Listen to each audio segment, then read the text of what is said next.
Hi, Daniel.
You underestimate the power of the dark side. If you will not fight, then you will meet your destiny. Citizens, soldiers, I'm here at the order of General Robert E. Lee, commanding all Virginia forces. On April 15th of this year of our Lord, 1861, Simon Cameron, the Secretary of War of the United States, sent a telegram to our Governor, John Lake, directing him to raise 3 regiments of infantry to be sent to assist in suppressing the Southern Confederacy. Governor Letcher's answer is well known to you, but perhaps not his words. His wire to Washington stated, "You have chosen to inaugurate civil war.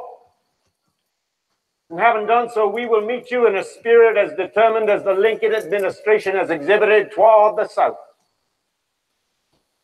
2 days later, the Virginia legislature voted for secession.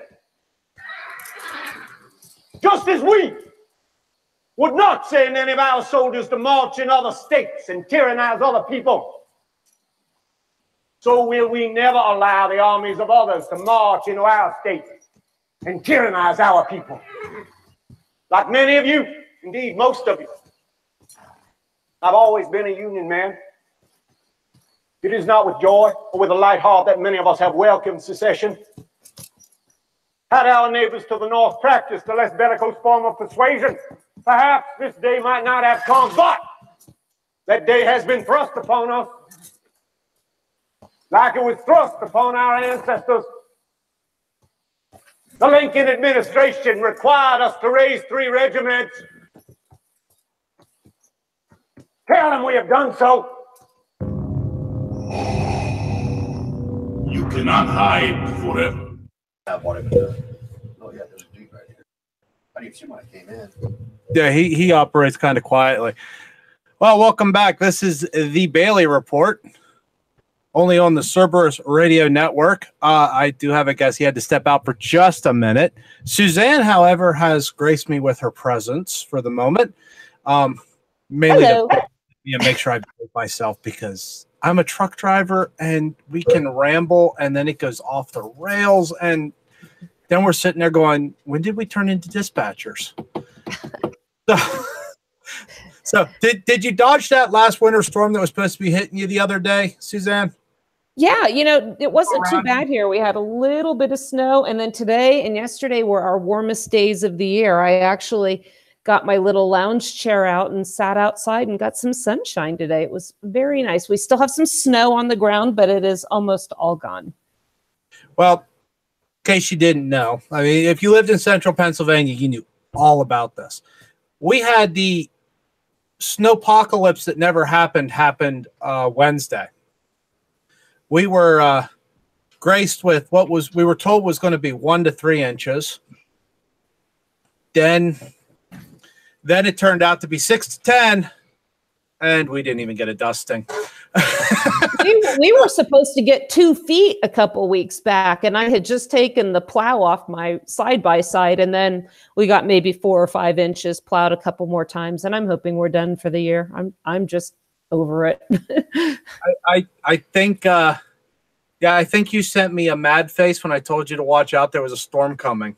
Yeah, and you know what? Nothing happened. We got some really, really light intermittent snow and then nice warm weather. So I'm quite happy. If I can't go elk hunting, I want the snow gone. See, if I'm going to be off work, I want snow. I don't want 1 or 2 inches in ice. I want 2 feet of snow. Give me a reason. I see Kurt's back. Kurt, I wanted to send you a friend request. I saw you on there, your Facebook page. Or you can send me one. Daniel can tell you how to find me. I'm still, apparently, Daniel, the Facebook overlords are not allowing me to send friend requests. I have, I think, 26 more hours in the pokey. Yeah, Facebook with the censorship's going overboard. Yes. So something's got to be done about it, but I don't think there's anything you can technically do because they are a private business. I mean, I totally agree with that. You know, if we accept their terms and conditions, it is a private business.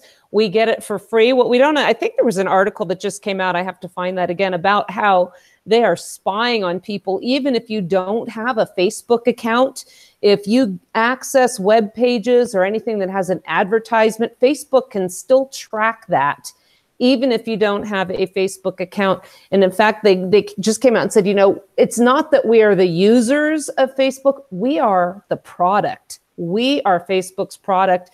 And we just took this hook, line, and sinker. And I think part of it may have backfired on them because we are able to get out our values more than we ever would have been able to, and learn more than we ever would have been able to if it had not been for these social media outlets. But now we're seeing that they're cracking down. In fact, Junk Bond, Greg Carpenter, who is, in case you don't know, Kurt, is a cybersecurity expert. I'm going to be on his show on my old network on Wednesday, and we were talking about this. And I said, how does this happen? Do they just have some sort of a look for keywords? They said they look for certain keywords, and it doesn't matter the context in which you use it. If they find that on there, and I said, well, wait a minute. I use this word in a historic context. Think Huck Finn, okay? And you kind of see where I'm going here, and put it in quotes, not calling anybody anything. But if that word pops up, I'm banned. I said, but you see people of color using this word all the time, and not in an intellectual way. And he said, well, that's because they have demographics. So immediately you pop us as a white person using a word that you're not allowed to use. And this is just pure programming. Maybe we should set up a bogus account and have you say you're a black female and everything and see if you can use it willy-nilly. Well, what about that NAACP one? Rachel, is it Dozell? Was that her name? The one that identified as black? What if I identify? Can I say what I want to? No, it's just kind of silly. I mean, it just shows. And I think Jeff commented on the Open Carry group from Utah. It's a public group, but I think they mentioned a whole list of people now whose accounts were being locked out of our accounts. And, you know, there are probably other things that we say on there politically that they disagree with. So now they just tighten the screws a little bit. YouTube accounts, Twitter accounts are just being out and out deleted. So, you know, we're just going to get this message out. That's why I'm also grateful I have the opportunity on AM Conservative Talk Radio out here in Utah in the Salt Lake City area, which is the most populated area there. And then that gets broadcast to Red State Radio. But yeah, if we just try and do this on these traditional means where, you know, we've got these Silicon Valley liberal execs out there, they hate us and they're going to do whatever they can to keep us quiet. So again, it's really good to have an opportunity to have people like Kurt on this show and talk about principles of federalism and get this word out while we can. Okay, so Kurt, new show, obviously. So you want to go ahead and reintroduce yourself, tell people what you're about, and all of that.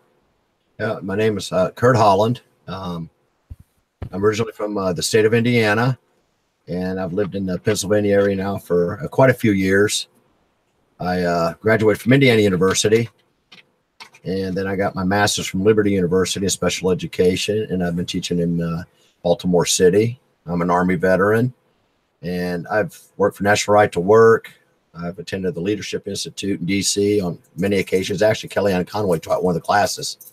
Oh, nice. Yes, when I was there, and so I got to speak with her for a while. She's very intelligent, and I've done a lot of political op-ed writing and some speech writing, and just worked on so many different campaigns. Clear down from just like a commissioner, clear right on up to senatorial and gubernatorial. I really enjoy it, and I decided it's just time for me to run, and largely it's because I just frankly, I just think there are a lot of deadbeats, and they're only there to enhance their own purse, and they're not there to represent their constituency. And I just think that's wrong, you know. And somebody's got to stand up for the seniors who are losing their homes. You know, 10,000 last year. That's and disproportionately seniors.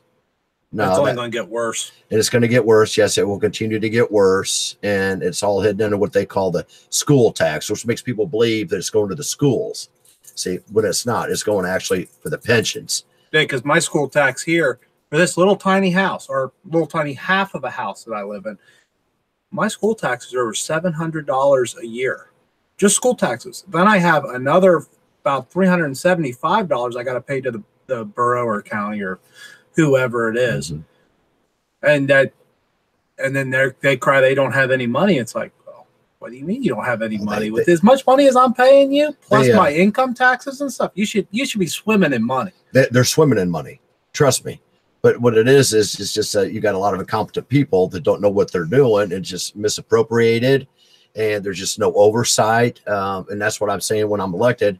You know, and hopefully Paul Mango will become governor. We can call for an external audit. Something's got to be cleaned up. I think there's just a lot of crooks with all these hidden coffers, these billions of dollars hidden in these coffers, just like a corporation hiding off money in an offshore accounts. I mean, seriously, you know, and the guy I'm running against, Dan Mao, they put him out front. And as the guy who found all this hidden money in these coffers. Or Rick Saccone sent me a text and said, Dan Mao never found anything. I don't think this guy can find his own feed bowl. And I'm just thinking, oh, come on. For one thing, let's say the money was lost. That shows incompetence. How can you lose billions of dollars of hardworking taxpayer money? And then all of a sudden it's found, and they're pushing this narrative. Now we won't have to raise your taxes up. Well, they found it because it was never lost. It was in non-performance accounts, and they're still raising your taxes. It was just smoke and mirrors, and that's what they do. You know, and all this stuff has got to stop. You know, and I just wish that we could have term limits, because our forefathers were citizen statesmen. They never believed people would get up there and live for 20, 30 years. And the salaries that they're getting, they're voting themselves a salary increase all the time. $250,000 pensions, like that one guy that got. You know, did you hear about him? He just got his I think his name was Fulmer. He was in from 71 to 2006 and got a felony conviction, lost his pension. And then bipartisan, they reinstated at $246,000 that we as taxpayers are on the hook for. All the way back to before the conviction. When they originally pulled him off, then I think it was the state Supreme Court said, oh, no, you can't have that as a condition, and ended up back paying him all that money. Well, it was not. He was entitled to that because he was in there so long at $246,000. So in a bipartisan fashion of a panel of 5, they reinstated it, but it was basically on party lines. Well, of course. And I just think, are you kidding me? You know, most people who get a felony conviction do jail time, and this guy's getting $246,000. Now, again, I like to reiterate that the median income is between the low and mid 50s in Pennsylvania. $246,000, and people are losing their homes. Yeah, that's pretty much the national average is between 50 and 60,000. So, yes, at least we're somewhat on par there. We're not on par with a lot of other things. But we have the second highest legislators, highest paid in the United States. And we're only the second state to have full-time legislature, with it being California. And we can agree, we probably do not want to copy anything coming out of California. No. It was, I think it was if I remember correctly, it's 1967, 1968. If I remember correctly, that's when we started going full-time. I think that was the last time they had a constitutional convention in the state as yes. Well. And then, but then, yeah, we started out that way. Then they went full-time. But I don't like the whole concept of sitting back. The only time they can agree on anything in a bipartisan fashion is when they give themselves a pay raise. Oh yeah. You know, and I just think it's abhorrent that they can sit back and write a contract amongst themselves without the consent of the people, even on a referendum, and hold us responsible for it. It's like me going and buying a car and then say, well, you know, I'm going to write this contract and you're going to pay the car payments. I mean, something just seems totally absurd. In an actual constitutional republic, I don't know how that could even pass. But it's just like the school district down here saying, okay, we're going to give the teachers a pay raise. Well, school district doesn't have any money. They only have the money they stole or they taxed away from the people in the district.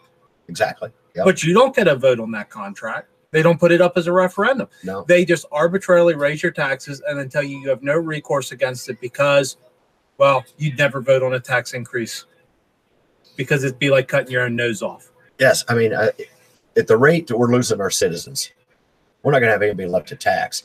You know, I talk to so many business people that own small businesses, and I mean, they're taxing rainwater. I mean, and they're just taxing them so heavily that they can't even make any money. So why are they even continuing the business if they can't? They're not making money. They're just going to close down. What they're going to do is they're going to move to a national right to work state. As I stated earlier, we should have already been in a national right to work state when we had Corbett. We had a bulletproof majority, but even the legislator at that juncture wouldn't even work with Corbett. But they want to blame, you know. Well, what's disgusting to me is I always believe in putting blame where blame belongs, but they want to blame Wolf for everything, or they want to blame Corbett for everything. But why aren't the legislators standing up, taking any responsibility for anything? They're not doing it. They just want to pass the buck. And as I said earlier, I don't even think they want a conservative governor because they have to address too much. Well, that's like we had brought up the abortion thing last hour. I won't rehash that. You said you're pro-life, and I agree that that's better than what everybody else is at the moment. The Oklahoma, for instance, put up a bill that would have basically regulated abortion out of existence. The governor refused to pass it based simply on the fact that, well, the Supreme Court will just overturn it. Now, didn't even try. You never know what the Supreme Court's going to do because you never know how the Supreme Court's going to rule. Because in the very fact that with the Obamacare, everybody believed John Roberts was going to side with the conservatives. Well, what John Roberts did. Now, whether he was threatened or something, nobody knows. That's probably never going to come out until everybody that did it or would have been part of it was dead. It was because the liberals put so much pressure on him, right? Trying to say that the court was leaning to the right, and I believe Roberts believed that he was, you know, he wanted to bring dignity back to the court and show that they weren't, you know, just right along party line. I think that he realized that eventually it was going to be overturned. So I think he was trying to save face. I mean, there's a lot of different theories, but it just didn't follow logic that he did that. And I figured it had to be something in there. And what I do is eventually think, just like it is, it's, you know, it's going to be overturned by Trump, and, you know, and a lot of it is. And I think that was the biggest farce ever perpetuated upon the American people. I mean, me and my wife lost insurance for 2 years. And, you know, this whole thing, when they passed it, was just full of lies. You know, the only thing I liked about that was the pre-existing conditions. I don't believe that people should have to go bankrupt or lose their home because their child is born with, you know, kidney problems or heart problems or diabetes. I believe that we ought to have pre-existing conditions. I just think we just ought to let them compete across state lines. Yeah, competing across state lines would have been much more preferable to what Obamacare became. Yes. The only thing about that whole situation that I found the most amusing was when the then Speaker of the House, Nancy Pelosi, got up and said, we have to pass the bill in order to see what's in it. And it's like, well, your job is to read the bill before you pass it, because you're the one supposed to be writing it. No, a bunch of legislative assistants are actually writing they don't read it. I don't think you think Pelosi can actually read. I know Maxine Waters can't. I don't know. I think sometimes whoever her person is that cranks her face with the little key on the back of her head. It cranks it a little too hard, but totally bizarre. Too much Botox. Maybe we should ban Botox. Yeah. How about that one Jackson, the one lady that wears the black lady that wears the cowboy hat? Oh, Jackson Lee. Is it Jackson Lee? Yeah, I believe something like that, like the rodeo clown. I mean, totally bizarre. Totally bizarre. And it's amazing how affluent these African American, legislators are up in D.C. But look at their districts: total poverty, crime, dropout rate. But yet they always advocate for the betterment of the African Americans. Jesse Jackson, Farrakhan. But I mean, come on. Decade after decade after decade, their situation just continues to get worse. And being an inner city school teacher, I could tell you for a fact, they don't want them. They basically went from a cotton plantation to a concrete plantation. They don't want them out of there. They need that voting block. And I tell you, they don't want them educated, because once you become educated, like Thomas Sowell and Ben Carson, then you begin to understand what's going on. Condoleezza Rice is a prime example of that. Who's the? I'm having a brain freeze. The one that sits on the Supreme Court. Sotomayor? No. The conservative. You're talking about Clarence Thomas. Yes, him. He's brilliant most of the time when it comes to law and with the conservative side and the Constitution. Well, he kind of studied under Scalia. See, but the fact of the matter is, they know what the problem is. A lot of affluent African Americans know what the problem is, and I think it's great. You look at Morgan Freeman. He speaks out against, he understands the problems. Denzel Washington. But anytime somebody speaks out against the Democrats, they're called names, Uncle Toms and all this other common stuff. I mean, come on. I mean, a lot of times I'll switch the issues in my class, and they're all Republicans. They just don't know it. But you're looking at, how many decades? LBJ said that if we can get them on the welfare, we've got a voting block for 200 years. Oh, yeah. He wasn't kidding when he said that. And that's one of the reasons why I decided to run, because I'm in there trying to educate that they're not giving me the tools that I need. They tell you basically what to teach. And frankly, that's a big thing. You need to get the federal government out of it and bring it back down to local, state level. Oh, yeah. Get rid of these IEPs, get rid of all this Common Core. Teachers can't even teach anymore.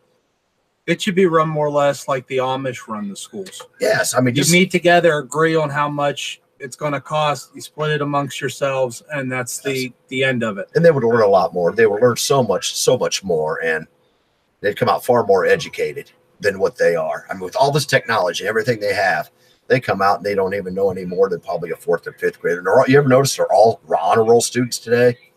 Our teachers would get participation trophies. Oh yeah, our teachers just, it seemed like they thought it was great giving us a C or a D or an F.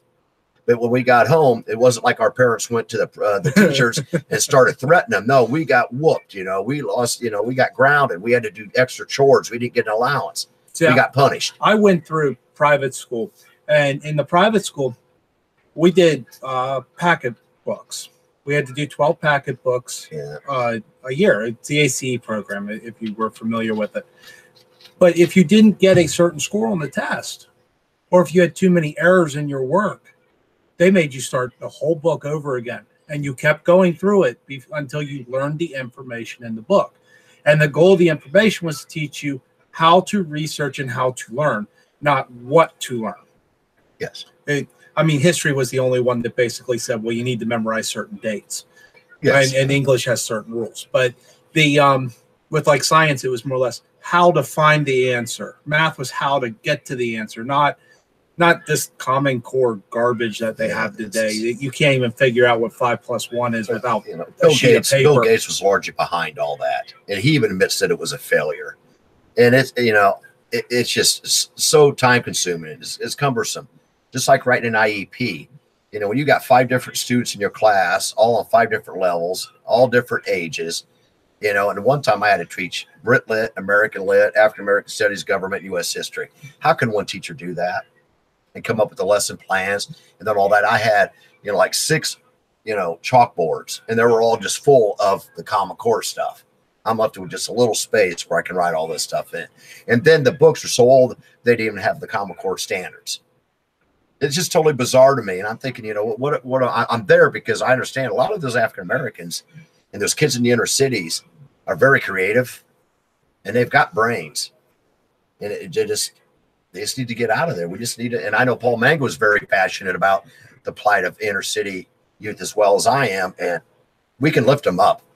We can lift them up, and we can get them out of there. We can bring a lot more Ben Carsons and Condoleezza Rices and astronauts and pilots and stuff like that. But they have a feeling of hopelessness.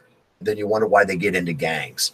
Where's mom? Where's dad? Well, if you go back in history, you'll see, that they were a nuclear family, and now there's no father. Largely that's because of the Democrats. They're paying an additional $364 for each kid. They're going from state to state to state. Programs. Yes, it's just ridiculous. What Democrats will do for a vote is just totally incomprehensible. Sanctuary cities, open borders, no voter ID. I mean, give me a break. Give me a break. It's gotten kind of obnoxious.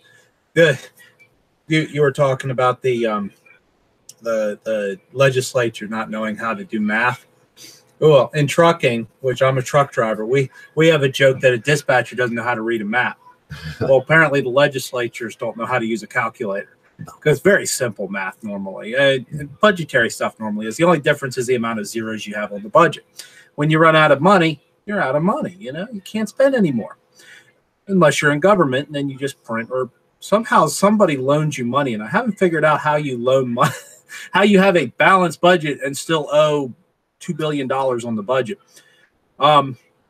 So with that in mind, I take it you would not pass a budget that wasn't completely balanced. No, what I want to do is I want to freeze all pay. Freeze all pay? Yeah, there's no more pay raises, no more per diems. No, when you live in Scranton and you run for, the state legislator or the state senate, where the capital's at. Don't go up there, and hanging out in fancy restaurants and eating filet mignon and thinking you're going to kick back $20,000, $30,000. I downloaded it onto my website. That's not going to happen. You can write it off on your salary as a business expense. No more per diems. That's not going to happen. No more pay raises. Not until we can get a balanced budget and get this state moving in the direct. My goal, and I talked to Paul Mango about this.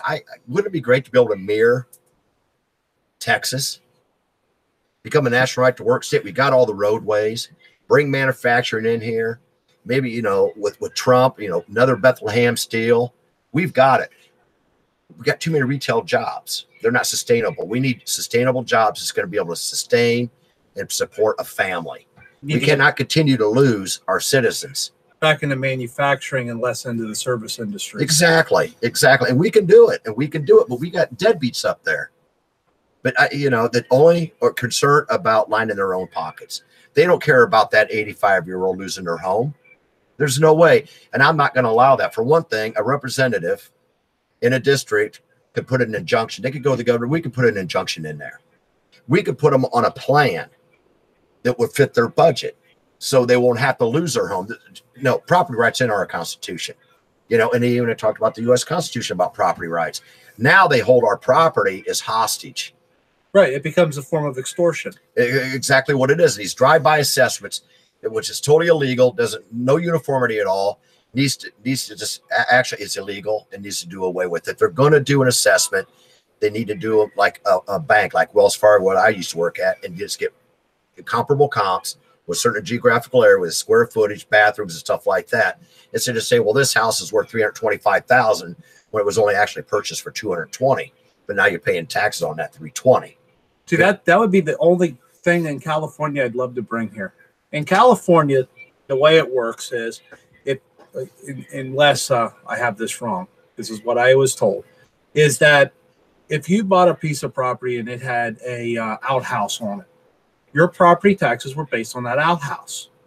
If you build a $5 million mansion on that, your property taxes are still based off that outhouse, because they weren't allowed to come back in and reassess the property until you sold the property. Yes. Once you sold the property, well, now we know what the market will pay for it, because somebody wrote a check.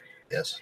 And that was then their value. And if they added another $5 million, well, they were still taxed at what they bought the property for. Uh-huh.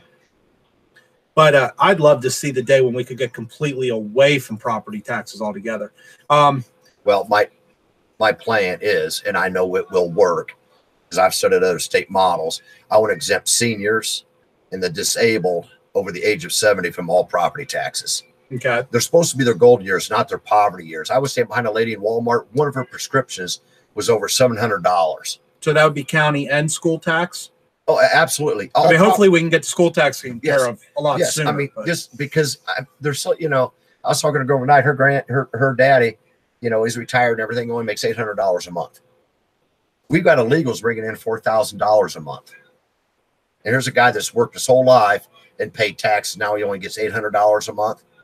How do you live on $800 a month and is supposed to pay these property taxes? That's just not going to happen. I don't want no more per diems. And until we get this, you know, like Paul Mango said, he's not even going to take a salary as governor, you know, and he's sending a clear message. These deadbeats give themselves pay raises. Seniors are losing their homes. I don't think Wolf takes any pay right now either, which I well, he's a multimillionaire. Right. He owned a business and sold the business. Well, his family, the Wolf Furniture, I believe, and stuff like that. But Wagner is, you know, is a millionaire as well, but he will take it. And, you know, no more pensions. We're going to invest in a 401k just like everybody else. And what, you know, you could put as much as you want into it. And that's what we need to do. Well, that's what, see, we're in the middle of a contract here where I work at. And I was telling one of the other workers, I'm like, we have a pension. I'm not really for pensions because the problem with a pension, at least in the private industry, is it's completely managed and controlled by the company. Yes. So if that company does something incredibly stupid and they go bankrupt, well, you're not getting your pension because the court's going to say, well, that's an asset and that's got to stand for their debt. And you become just another debt on their rung, and their A-share people get paid out first. And you know how that all works. I'd rather them do like a 401k with a mandatory contribution. Say, okay, right now the pension would be like $105 per month, and you have 20 years of retirement. So get a mathematician, figure out the math, and go, okay, so that's $75 a month. Put that $75 a month for every month I work into the 401k. Now it'll get taxed when I pull it out, but so will the pension. At 44%. Right. So it's not going to make a hill of beans for me. But if it's in my 401k and then I get fired or I get to where I can't work, or I get 59 and a half, I want to pay my house off, or the company does something stupid and goes bankrupt, I still have that money sitting in my account. I don't have to worry about how the company's managed at that point because it's my money. It's in my name. And a lot of people don't understand that with 401s.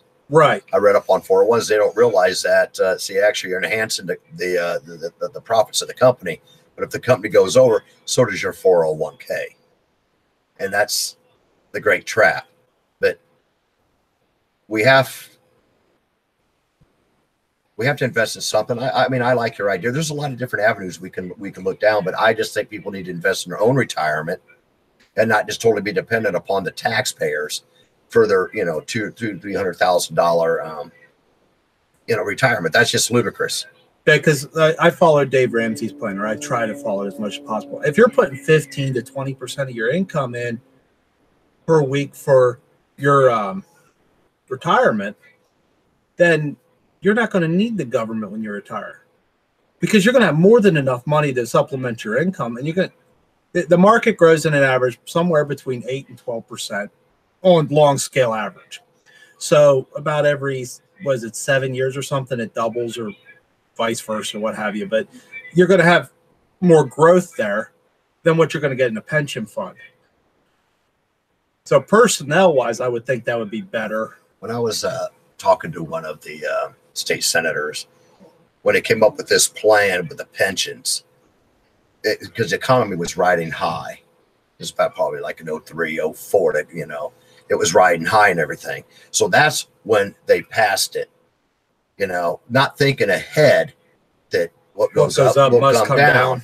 And I mean, when I first started working at Wells Fargo, my boss told me, get whatever you can because it's not going to last long. We're on the verge of a bubble. It's amazing how everybody else seen it coming, you know, with the housing market, you know, Dodd-Frank, we all saw it coming. How could all these legislators not see that? Because they didn't care. No, because they made their money. They made their money. They did not care. And now we're on the hook to pay for something that they went and signed up and we didn't have any consent. I'll see, under a constitutional republic, I don't know how they would never been able to do that because they got to take it to the people in order to. Yeah, that's what we're supposed to be. That's what our Constitution guarantees to us. In a democracy, which most people think that we are, we elect them. They go up there and work for the lobbyist, and the constituents are not even in the picture. And not even the only time we're in the picture is when they go back and run for re-election. Right. We're only a democracy when it comes to picking our leaders. We are not a democracy for any other policies. And I'm just saying, no, everybody. My opponent ran on term limits. Dan Mao said he was going to serve 2 terms. This is his third. It's going on his 7th. So obviously he can't do math. And then he said no pay raises. He's the first one in line for a pay raise. Well, I'm thinking, of course. Are you kidding me? You know, he has not held to one promise that he made, and nobody can get an appointment with him. I bet 2 guys out there that they couldn't get a meeting with him. I bet him $100, and I won. One was a retired school teacher from Maryland. I didn't take their money, but I was just making a point. But I talk to people all the time. You can't get a meeting with them. I talked to this one lady who actually works in Pennsylvania, in Gettysburg, at Nationwide, and her mom was being infested, 90 years old, with cockroaches. Some nefarious people moved in, and now it's all bug ridden. And she tried everything she could. She called Dan Mao up. Dan Mao said, well, you know, that's not my problem. That's what Dan Mao always says. It's not my problem. Well, what is your problem? You're supposed to help these people. You're supposed to help these people. Boy, when something goes right, he's out there patting himself on the back. He's got himself tennis elbow. You know, yeah, if there's a new bridge to open up, he's right there to cut the tape. Yeah, it's just amazing. But he'll drive up in 4 hours and just get his picture taken with Donald Trump and Mike Pence. But meeting with some of his constituency, he will not do that unless you've got money or social.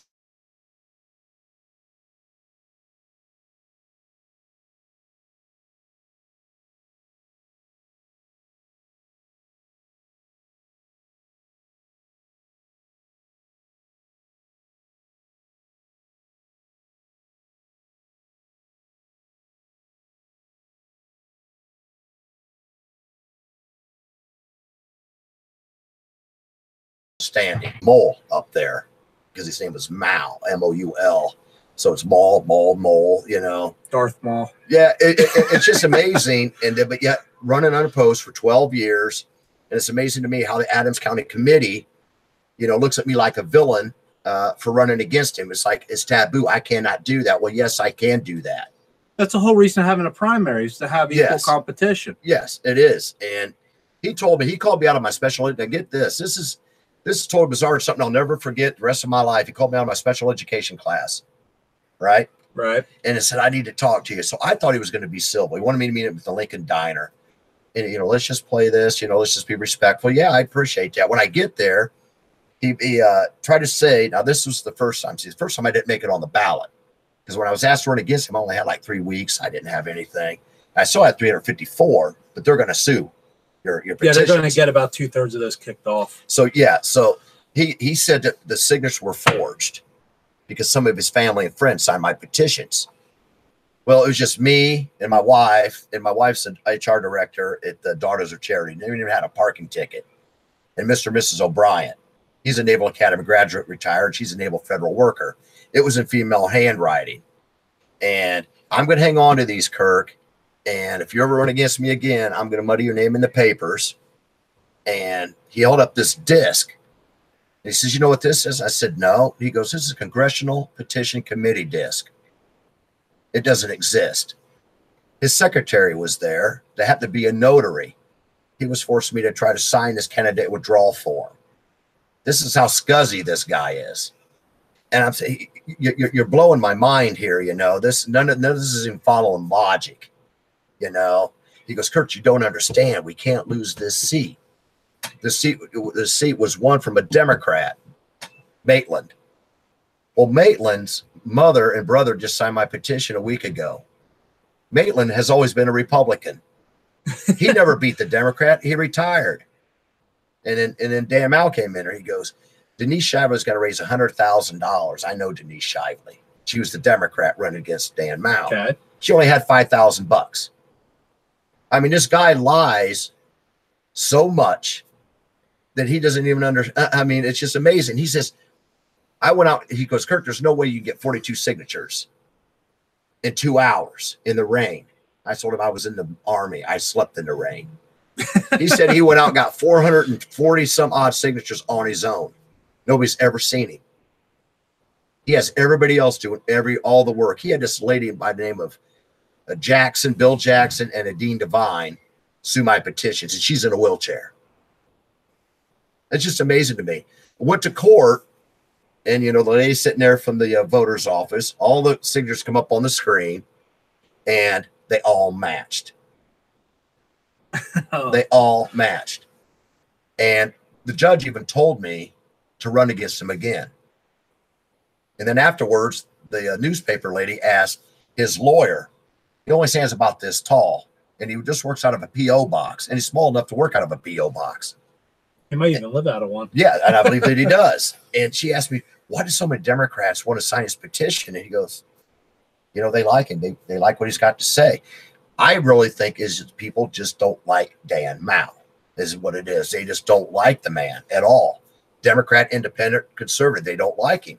They just want him out of there. And I just thought and I've been involved in politics for over 20 years, but just the blatant lies and the stuff that's come out of his mouth is just a little bit more than I can endure. And why would anybody, the Adams County Committee, want him to represent them? I asked Betsy Howard that. Why would you? And he owns HUD properties. Have you ever known a guy that wasn't crooked that owned HUD properties? I mean, no. The secretary in there in Adams County is being investigated for $200,000 embezzlement because they get grant money from the federal government to weatherize low-income homes, and they're not doing it. It's it means work. It's just utterly pathetic on how they exploit the poor, and that's what they want. They say, "Oh, drain the swamp, term limits," but yet they keep on voting for the same deadbeats time and time and time again. Well, that comes down to all politicians are corrupt except for mine. They know he's corrupt, and they know. When I come back, we was at the Her Tavern, me and my wife, and they had a Republican Party there. And Betsy Howard even said, "Kirk, I wish you'd run against these guys. They're dumb." Oh, so then when I go to run against them, all of a sudden she calls me up on the phone and tells me, "Well, you're from Indiana." I said, "Yeah, I know that. So is Mike Pence." I said, "Why didn't I bother you when I'm volunteering at all these, fairs and writing op-eds and doing all this stuff I've done for Adams County as a volunteer and being very active in the party and working the polls and precinct committeeman? Why is it now that I'm running against this deadbeat, now you want to tell me I'm a Hoosier?" I said, "You tell that to the old ladies losing, the older couple losing their home." I see it now. They would look at me and go, "Well, you were born in Anne Arundel. You should be running in Maryland." Well, yeah, but I've lived here my whole life. Yeah. Yes. Not in Duncan. I lived in Carlisle, but yeah. It doesn't matter where you're from. I mean, the fact is, being from a conservative state like Indiana, we've had great governors like Mitch Daniels and Mike Pence. They have an excellent homeschool law out in Indiana. We've got very, very good laws, and I actually had the blueprints for the property taxes and the pensions set up for my friend Richard Murdoch, who's the Indiana State Treasurer, great guy under Mitch Daniels. He sent that up to Paul Mango, so Paul Mango has access to this stuff. So we've got more than one plan to diminish these problems and get the state going. I said, Paul, says, it's my fervent prayer that we can get this state moving and mirror something like Texas. He goes, Kirk, we can, and we will. If the voters just go and vote for the people who actually want to go and work and do the right thing, freeze all salary, no more pay raises. That is not going to happen. And no more per diems. That is not going to happen. Yeah, I don't get the whole per diem thing because I live in Duncannon. I work in Mechanicsburg. I don't get a per diem to go back and forth to work. I don't either. So why should my representative, Mike Kelly, I think is his name, why should he get a per diem? Because he lives in New Bloomfield and drives into Harrisburg. Yeah. It's not even 30 miles. Well, you could go online, and I think you could bring up the per diems. You could go online and you could Google it. It will blow your mind. Some of them are kicking back $30,000. Sadly, they're Republicans. Oh, yeah. Are you kidding me? $30,000 you're kicking back to the taxpayers. My personal thought with this state is what's holding back the Republican Party in this state is the Republican Party. Exactly. It has nothing to do with, because when we talk good games, but we don't actually follow through on them. We drop the ball. We play the DC game. Yes, they do. They absolutely do. They absolutely do. And I was thinking, really, you guys call yourselves conservatives? Come on, give me a break. For one thing, a conservative should have more of a conscience to sit there and vote themselves a pay raise when they know the people losing their homes.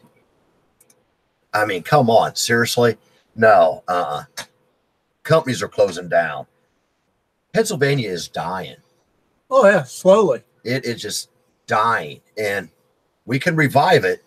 It's going to just take the right people to run for office and the right people to support them and get them in there. I forget which news broadcaster said it or who did this study, but they said Pennsylvania used to have almost 30 congressional districts at one time in the U.S. House.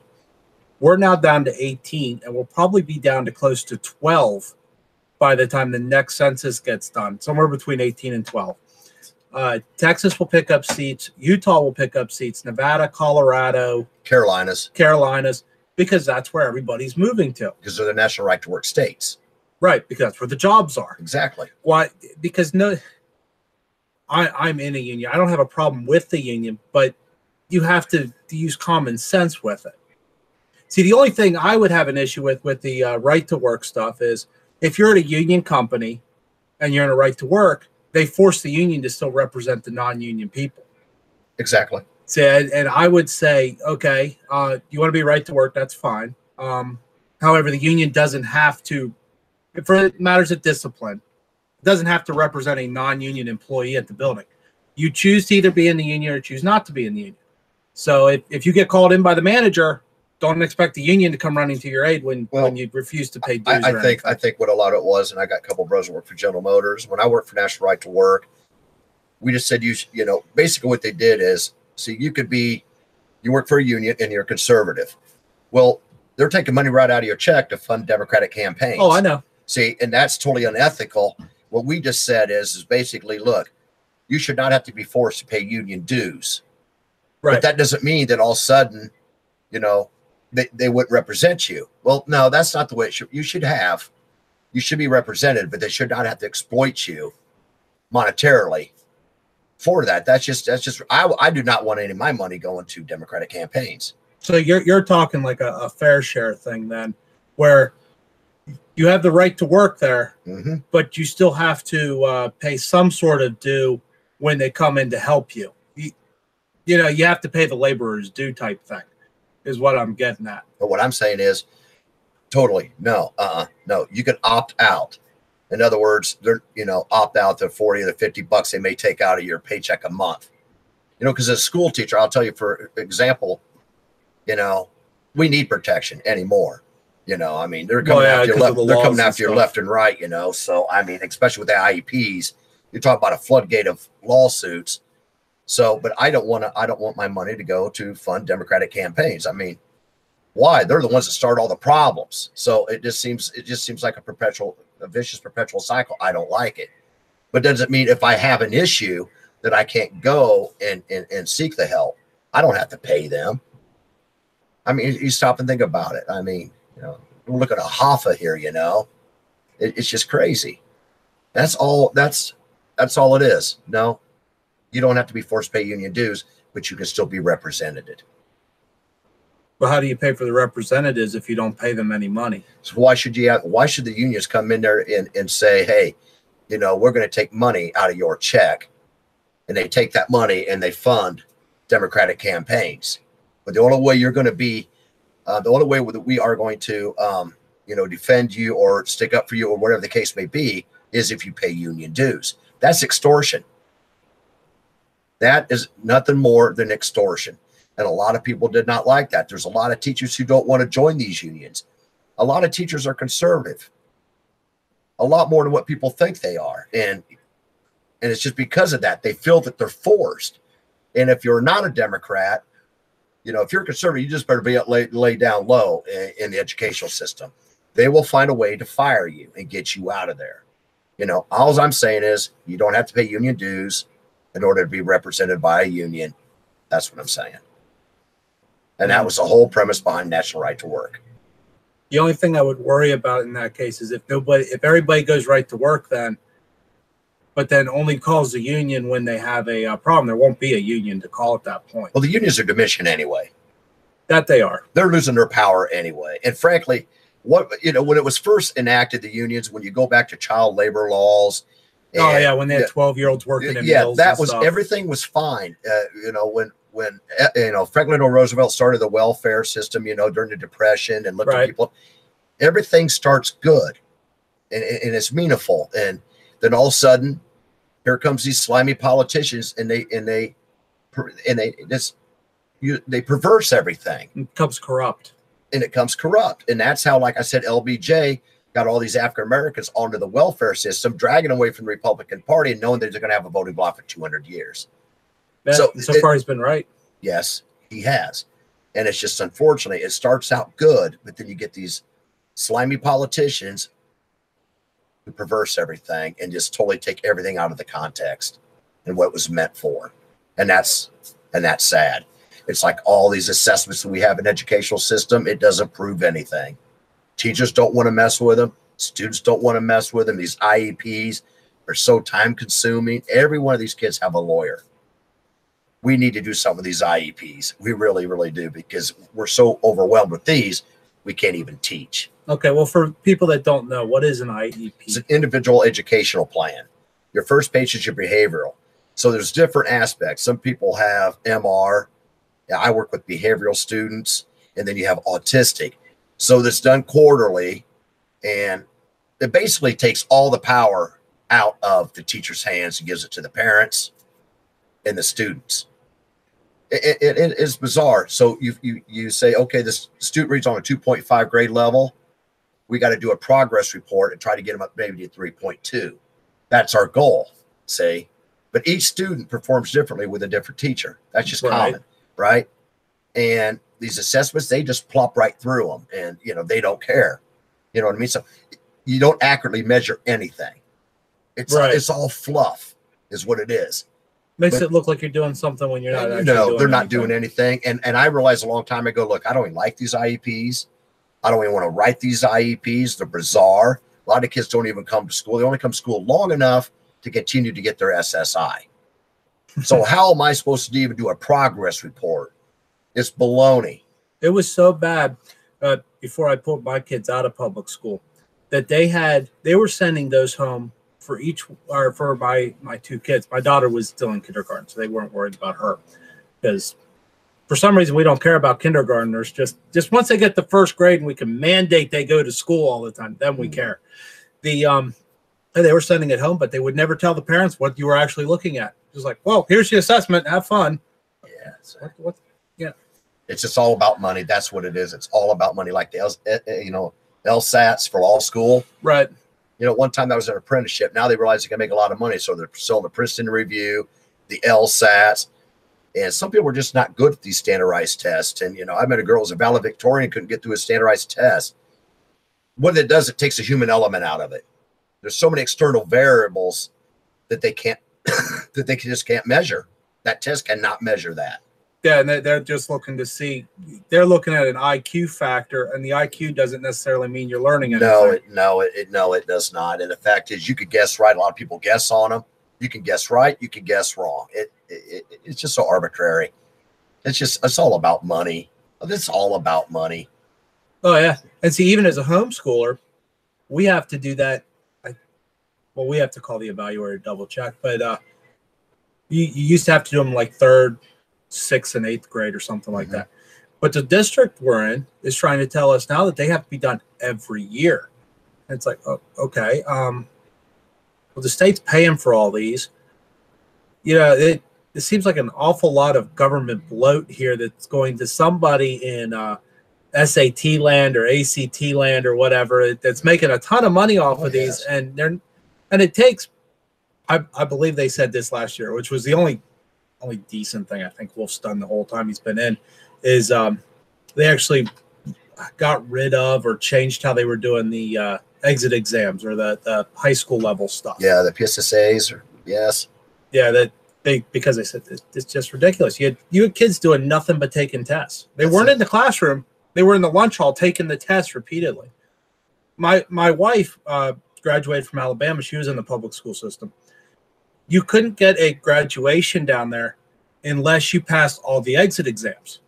Well, she ended up taking the English one like 4 times or something like that, just trying to pass it. And she's one of those, she doesn't do well at those type of tests. She can function in the real world. She can do anything she wants. But when it comes to sitting down for a test, she's done. She just can't figure those out. Yeah, some people are good at them, some people are not. And not one size fits all. And they could put any kind of stat on it. You can Alabama shuffle the numbers all around any way you want to get them to tell you what they want you to believe. Just like the LSATs, they say that it's an indicator on how well you're going to do in law school. Baloney. They did studies at Harvard and University of Michigan and showed that people score on the lower end of the LSAT actually make better attorneys. Yeah, because it's how much you put into it, not how much. Yeah, you know. I mean, they're not. It doesn't gauge what kind of personality type you are. It doesn't. It doesn't gauge how creative you are or anything. You can literally outthink the LSAT. A lot of people who study a lot of philosophy can actually outthink it. And most people guess on it. You either guess wrong or you guess right. And my lawyer friend that was on here, Suzanne, she was saying that if you want to pass the bar, anytime you get a question, and it's multiple choice, I believe, if they have the 14th Amendment on there, it's always the 14th Amendment. Even if it says the 9th and 10th and the 9th and 10th are a better fit, but the 14th is on there, it's always the 14th. If you put anything else but the 14th, you're going to be wrong. They're going to mark it off. That's what we're talking about, the 14th. 14th Amendment to the U.S. Constitution. Yeah, yes. The 14th Amendment earlier, with the nationalization, the citizenship, that's what that was. The 13th, 14th, 15th came during Reconstruction. A good book on that I think everybody should read is Eric Foner, Foner. Great book on Reconstruction. I'll have to look it up. I have a book I'm reading right there, The Real Lincoln by Thomas D. Lorenzo. It's a really good book. Actually goes into his policies. Mm-hmm. I suggest everybody read that book. He goes into more depth, actually uses northern newspapers and stuff to base what he's saying. That's actually the end of the show. So that went fast. That went fast. That went amazingly fast. Yes. Flowed well. Yes. So I want to thank you for coming on. Oh, I appreciate that. I appreciate it. This is Kurt Holland. I'm messing your name up. No, it's Kurt Holland. Kurt Holland. He's running for the 91st PA House seat. Look him up. Do you have a website? Yes, I do. Yes, I do. It's www.facebook.com/Kurt Holland, all one word, 55, and then www.kurthollandforstaterep.com. All right, and I'll have him write those down. I'll put them in the comment section below. I'd like to thank you for joining us today. You all have a nice day, and we'll see you next week. Thank you very much.